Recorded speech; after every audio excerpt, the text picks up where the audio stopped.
प्रीत Sanskrit channel में आप सभी का हार्दिक स्वागत एवं अभिनंदन है। जैसा आप सभी को विदित है कि आगामी सीटेट की परीक्षा में 30 नंबर से संस्कृत के प्रश्न बनते हैं। उन्हीं प्रश्नों की श्रृंखला की कड़ी में आज प्रैक्टिस सेट संख्या 16 लेकर उपस्थित हूँ।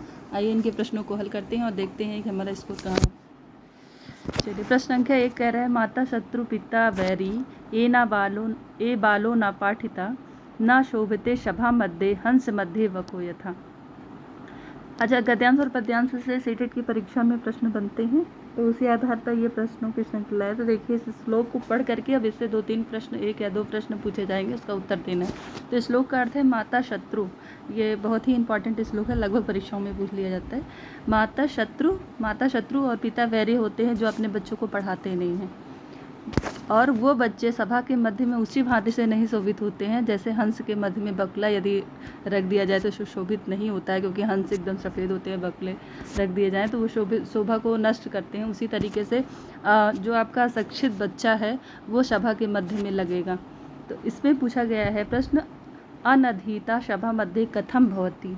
जो अनधीत होते हैं, जो पढ़े लिखे नहीं होते हैं, वो सभा के मध्य में कैसे होते हैं? ना दूयते होते हैं, या ना तिष्ठति, ना याचिते, या ना शोभिते। तो श्लोक में ही देखिए लिखा गया है कि ना शोभिते। तो जो सभा के मध्य में अनधित बच्चे होते हैं, अनधित लोग होते हैं, वो शोभा नहीं करते हैं, सुशोभित नहीं होते हैं। ऑप्शन नंबर बी आपका सही होता है। चलिए अगले प्रश्न पर आते हैं। प्रश्न संख्या 2 कह रहा है, माता शत्रु पिता वैरी ये ना बालो ना पाठिता ना शोभिते सभा मध्य हंस मध्य बको यथा। बालम पाठयंतो माता पितरों के भवंता। बालम पाठयंतो माता पितरों के भवंता। कैसे होते हैं? जो बालों को नहीं पढ़ाते नहीं हैं, ऐसे माता पिता क्या होते हैं?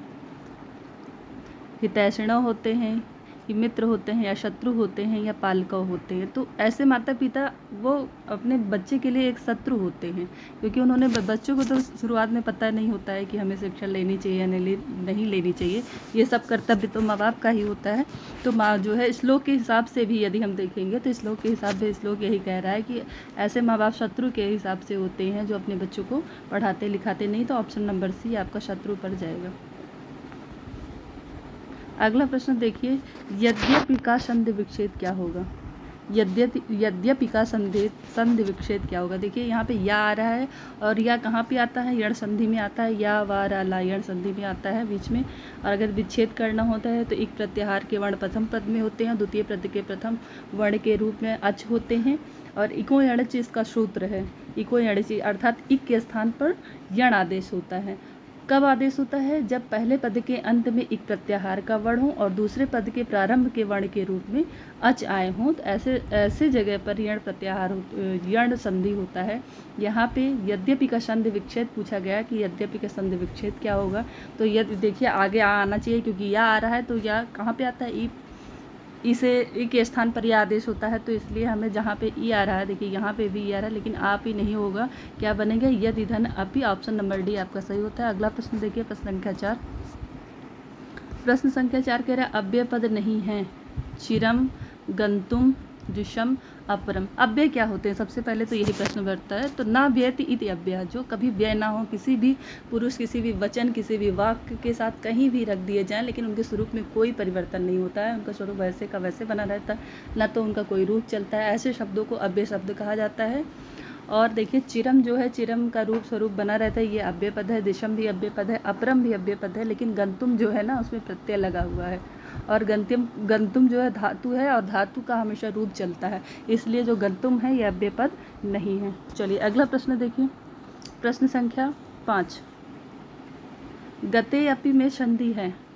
गते अपि में संधि है। कौन सी संधि है? अच्छा, ये अवग्रह जिसमें लगता है वो कौन सी संधि होती है? पर रूप होती है अथवा पूर्व रूप होती है? तो पर रूप, जिसमें पर रूप, पर वर्ण पूर्व वाले वर्ण को पर आदेशित हो जाता है। पर रूप और पूर्व रूप में बहुत कन्फ्यूजन होता है, क्योंकि दोनों सेम है और दोनों का जो सूत्र है, एक ही पर रूप में एक पदांता, दोनों का जो सूत्र है वो भी एक जैसा मिलता जुलता है, तो इसमें कन्फ्यूजन बड़ा होता है। तो आप हमेशा जब भी अवग्रह देखिए तो वहाँ पर आप 100% है कि आपका पूर्व रूप संधि होगा। तो यहाँ पे अवग्रह लगा हुआ है, इसलिए यहाँ कौन सा संधि हुआ? पूर्व रूप संधि हुआ। चलिए अगला प्रश्न देखते हैं, प्रश्न संख्या 6 कह रहा है कि तोड़ली का उदाहरण है। तोड़ली सूत्र क्या कहता है? कि जो ता वर्ण है उसको ला वर्ण आदेशित हो जाता है ना, यही तोड़ली कहता है। तो देखिए, तव धन लिकारा होगा, तो इसका जो आदेश होगा तवल लकारा है ना। इसमें देखिए कट गया, तवल्ला लिखा है, तवल लिकारा इसको कर लीजिए। तो ऑप्शन नंबर बी आपका सही होगा। कोधन्य अपी अभी पूर्व रूप जो बताया था उसका एक उदाहरण है। कोधन्य अपी का जो है विसर्ग संधि का भी उदाहरण हो सकता है, क्योंकि कह धन अपी कोधन अपी हो जाएगा। शिवे ए ही शिवधन ए ही, इसमें भी अयादि संधि है, और अयादि संधि के अपवाद के रूप में कुछ संधियाँ दी गई, उन संधियों में से किसी एक संधि का है, अभी ध्यान में नहीं आ रहा। तो इसमें जो ऑप्शन प्रश्न संख्या 6 है, इसमें ऑप्शन नंबर बी आपका सही होगा। अगला प्रश्न देखते हैं, प्रश्न संख्या 7। प्रश्न संख्या 7 कह रहा है कौन सा शब्द सूर्य का पर्यायवाची नहीं है। ठीक है, अब देखिए 3 बहुत बढ़िया प्रश्न है, यहाँ पे आपको तैयार भी कर लेने चाहिए। सूर्य के पर्यायवाची कौन कौन है, अगर ये पूछ लिया जाता है तो आप इसको ध्यान में रखिए। भानु मतलब क्या होता है, सूर्य होता है। रवि मतलब सूर्य होता है। मित्रः मतलब क्या होता है, पित्रः का मतलब भी सूर्य होता है। ठीक है, लेकिन कंफ्यूज करने की 2 चीज़ें हैं, मित्र और मित्रम, है ना। तो मित्रम जो है मित्र के लिए होता है, नपुंसक लिंग में चलता है। अगर मित्रा दिया गया पुल्लिंग में, तो सूर्य क्या है, पुल्लिंग है, तो पुल्लिंग है यहाँ पे मित्रा, तो सूर्य का पर्यायवाची मित्रा भी है, रवि भी है, भानु भी है। और मित्रम जो है ये सूर्य का पर्यायवाची नहीं है, ये मित्र का पर्यायवाची है। ठीक है, या मित्र को संस्कृत में कहते हैं, ये कह लीजिए आप। चलिए ऑप्शन नंबर बी की तरफ आपका जो उत्तर है ऑप्शन नंबर बी की तरफ जाता है। अच्छा, क्या नहीं है इसमें पूछा गया है, तो ए, ऑप्शन नंबर ए गलत है, ये नहीं है, तो यही सही हो जाएगा। चलिए अगला प्रश्न देखिए, प्रश्न संख्या 8। दिशा शब्द रूप का वचन है। दिशा शब्द रूप का वचन है, एक वचन, दो वचन, एक वचन, दो वचन अथवा बहुवचन। जो दिशा शब्द रूप है इसका वचन होता है, दिशा शब्द रूप एक वचन में होता है, दो वचन में होता है अथवा बहुवचन में होता है। तो दिशा जो शब्द रूप है वो नित्य और नित्य बहुवचन में होता है। ठीक है, दिशा शब्द रूप किस में होता है, नित्य और नित्य बहुवचन में होता है। चलिए अगला प्रश्न देखिए, हाँ इसका उत्तर नंबर सी सही होगा। चलिए अगला प्रश्न देखिए, प्रथम द्वितीय के बहुवचन में दिशा और पंचमी षष्ठी एक वचन में दिशा रूप बनता है, इसलिए ए और सी दोनों विकल्प सही होने चाहिए। ए और सी होने चाहिए सही, लेकिन यहाँ पे चूँकि ऑप्शन में नहीं दिया गया है इसलिए बहुवचन यहाँ पे सही होगा। यदि ऑप्शन में ए और सी दोनों दिया जाता तो वो ऑप्शन आपका सही हो जाता। चलिए अगला प्रश्न देखिए, उपाध्यावांग वशः से कारक होता है, कौन सा कारक होता है, उपाध्यावांग वशः से कारक होता है, तो इससे कर्म कारक होता है। कौन सा कारक होता है, कर्म कारक होता है। चलिए अगला प्रश्न देखिए, अगला प्रश्न प्रश्न संख्या 10 देखते हैं। एक मिनट, फाइल खुल रही है अभी, एक सेकंड। प्रश्न संख्या 10, प्रश्न संख्या 10 कह रहा है शुद्ध वाक्य है, कौन सा वाक्य शुद्ध है संस्कृत के हिसाब से। सः ग्रंथा पठति, तेन ग्रंथम पठ्यते, तेन ग्रंथा पठ्यते, तम ग्रंथा पठति। देखिए ये वाच्य परिवर्तन के हिसाब से दिया गया है, तो अब बताइए जरा सा अभी इसमें अगर वाच्य परिवर्तन पढ़े होंगे तो तुरंत कट से आंसर लगा देंगे। तो इसका आंसर नंबर क्या होगा, तेन ग्रंथा पठ्यते, तेन ग्रंथा पठ्यते। ठीक है, ये कर्मवाच्य में है, तेन ग्रंथा पठ्यते, और यही आपका शुद्ध है, ऑप्शन नंबर सी आपका शुद्ध होता है। चलिए अगला प्रश्न देखिए, प्रश्न संख्या 11। प्रश्न संख्या 11 कह रहा है महिमा शब्द का लिंग है, पुल्लिंग है, स्त्रीलिंग है, नपुंसक लिंग है अथवा स्त्रीलिंग। देखिए महिमा शब्द देखने में वो स्त्री की तरह देता है, और महिमा नाम भी लड़कियों का होता है, लेकिन महिमा शब्द कभी भी स्त्रीलिंग में नहीं होता है, महिमा शब्द जो है वो पुल्लिंग में होता है। चलिए अगला प्रश्न देखिए, प्रश्न संख्या 12। प्रश्न संख्या 12 कह रहा है कि बालक शब्द तृतीया विभक्ति। प्रश्न संख्या 12 कह रहा है कि बालक शब्द, एक सेकंड फाइल गायब हो गई।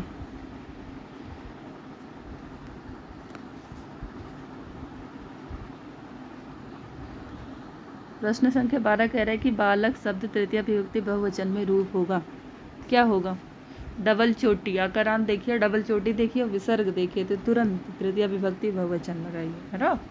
पुल्लिंग का आकारांत कोई भी शब्द हो, ऊपर 2 चोटी यानी आई की मात्रा लगी हो, विसर्ग हो, तो नित्य और नित्य वो आकारांत के बहुवचन पुल्लिंग में होते हैं। ठीक है, तृतीय विभक्ति बहुवचन लगाइए। तो जो इसमें पूछा गया तृतीय विभक्ति बहुवचन में क्या है, तो बालकेन देखिए, बालका, बालको, बालका, बालकम, बालको। बालकेन प्रथमा विभक्ति का एक वचन है ना, और बालकई क्या है, वो तृतीय विभक्ति का बहुवचन। बालका भी क्या है, देखिए पंचमी और पंचमी, चतुर्थी और पंचमी में भी बनता है ना, पंचमी और चतुर्थी में भी बनता है। और आम साम कहाँ बनता है, षष्ठी के बहुवचन में बनता है। शु कहाँ बनता है? सप्तमी के बहुवचन में बनता है। कुछ ट्रिक भी हैं शब्द रूप धातु रूप की, वो जो है देख के चलिए। अगर नहीं समझ में आता है तो ट्रिक के हिसाब से सॉल्व करने का प्रयास करिएगा। तो यहाँ पे बाल का ही सही है। लगभग जो है हम इतना मानते हैं कि यदि आप सीटेट की परीक्षा करते हैं तो अकारांत तो आपको याद ही होगा। चलिए अगला प्रश्न देखिए कि कन्या शब्द पंचमी विभक्ति एक वचन का रूप है। कन्यायाः, कन्यान्, कन्यया, कन्याया। ऑप्शन तो ही गलत लग रहा है ना। रमा रमाम, रम्या रमायै, रमायाः रमाया, रमायाम हे रमे। और कन्या का भी वैसे चलेगा तो कन्याया होगा पंचमी विभक्ति एक वचन में। चलिए अगला प्रश्न देखिए, प्रश्न संख्या 14। धेनु रूप है। धेनु रूप है। प्रश्न संख्या 14 धेनु रूप है। प्रश्न संख्या 14 कह रहा है कि धेनु रूप है। धेनु, धेनु जो है द्वितीय के बहुवचन का रूप है। चलिए अगला प्रश्न देखिए, प्रश्न संख्या 15। मधुनी शब्द रूप है। जो मधु शब्द भी बहुत इंपॉर्टेंट है। मधु मधु मधुनी। तो मधुनी जो शब्द रूप है वो किसका रूप है? तो प्रथमा का द्विवचन है। प्रथमा का द्विवचन है। अगला प्रश्न देखिए, प्रश्न संख्या 16। सर्व शब्द चतुर्थी विभक्ति एक वचन पुल्लिंग का रूप होगा। क्या होगा? एक वचन चतुर्थी। सर्वस्मय, सर्वस्वई क्या होगा? ऐ की मात्रा चतुर्थी के एक वचन में लगता है और विसर्ग हो तो तृतीया का बहुवचन हो जाता है अकारांत। क्या होगा बताइए? 16। प्रश्न संख्या 16। तो प्रश्न संख्या 16 में सर्वस्मय होगा। क्या होगा? सर्वस्मय होगा चतुर्थी के एक वचन में। अगला प्रश्न देखिए, प्रश्न संख्या 17। प्रश्न संख्या 17 कह रहा है कि पश्यति रूप किस धातु का है? पश्यति रूप किस धातु का है? पश्यति, पश्यता, पश्यन्ति, पश्यति, पश्यता। अच्छा ये बहुत पूछा जाता है, इसमें कंफ्यूज भी होते हैं क्योंकि पश्यति से रूप चलता है, लेकिन इसकी मूल धातु जो है ना वो दृश्य है और दृश्य धातु को पश्य आदेशित हो जाता है और पश्य आदेश होकर फिर उसी का रूप चलता है। पश्यति, पश्यता, पश्यन्ति, पश्यति, इस तरीके से। ठीक है, तो किसका है धातु? किस धातु का है? तो दृश्य धातु का है। चलिए ऑप्शन नंबर बी आपका सही होता है। अगला प्रश्न देखिए, प्रश्न संख्या 18 कह रहा है कि त्रिंशति ही रूप है। प्रथमा विभक्ति, द्वितीय विभक्ति, पंचमी विभक्ति अथवा सप्तमी विभक्ति। त्रिंशति रूप है। 18 कह रहा है कि त्रिंशति जो है वो रूप है। तो त्रिंशति जो है वो सप्तमी विभक्ति का रूप है। सप्तमी विभक्ति एक वचन का रूप है। ठीक है, क्योंकि शू नहीं है तो यहाँ पे सप्तमी विभक्ति एक वचन का रूप है। यहाँ वचन नहीं दिया गया, खाली विभक्ति दिया गया है, तो ये भी ध्यान में रखिए। चलिए अगला प्रश्न देखिए, प्रश्न संख्या 19। प्रश्न संख्या 19 कह रहा है कि प्रश्न संख्या 19 कह रहा है कि महर्षि में कौन कौन सी संधि है? महर्षि में कौन सी संधि है? अर आ रहा है। अर किस में आता है? गुण संधि में आता है ना। महाधन ऋषि, आधन रि मिलकर अर हो गया, तो कौन सी संधि है? गुण संधि है। चलिए अगला प्रश्न देखिए, यथाशक्ति में कौन सा समास है? आपने देख लिया कि पूर्व जो अव्ययी भाव समास है उसका पूर्व वाला प्रथम पद जो होता है वो क्या होता है? उपसर्ग युक्त होता है, और जो संपूर्ण शब्द बनाता है संपूर्ण शब्द को अव्यय कर देता है। नित्य, नित्य और नित्य नपुंसक लिंग में होता है। तो देखिए यहाँ पे जो है उपसर्ग लगा हुआ है, इससे पता चल रहा है कि यह कौन सा समास है? अव्ययी भाव समास है। यदि इसका विग्रह पूछा जाए तो इसका विग्रह होगा शक्तिम अनतिक्रम्य। शक्तिम अनतिक्रम्य, अनतिक्रम्य है ना। शक्ति मन अतिक्रम्य इसका विग्रह होगा। चलिए नमो नमः मित्रों, मिलते हैं एक नए श्रृंखला के साथ और नए जोश के साथ, नए उमंग के साथ। आशा करते हैं आप सभी की तैयारी बहुत अच्छी चल रही होगी। स्वस्थ रहते हुए आप अपनी तैयारी को अच्छा आयाम दे रहे होंगे। और इसी के साथ ही साथ मेरे चैनल को लाइक, सब्सक्राइब एवं शेयर करें। नमः संस्कृताय।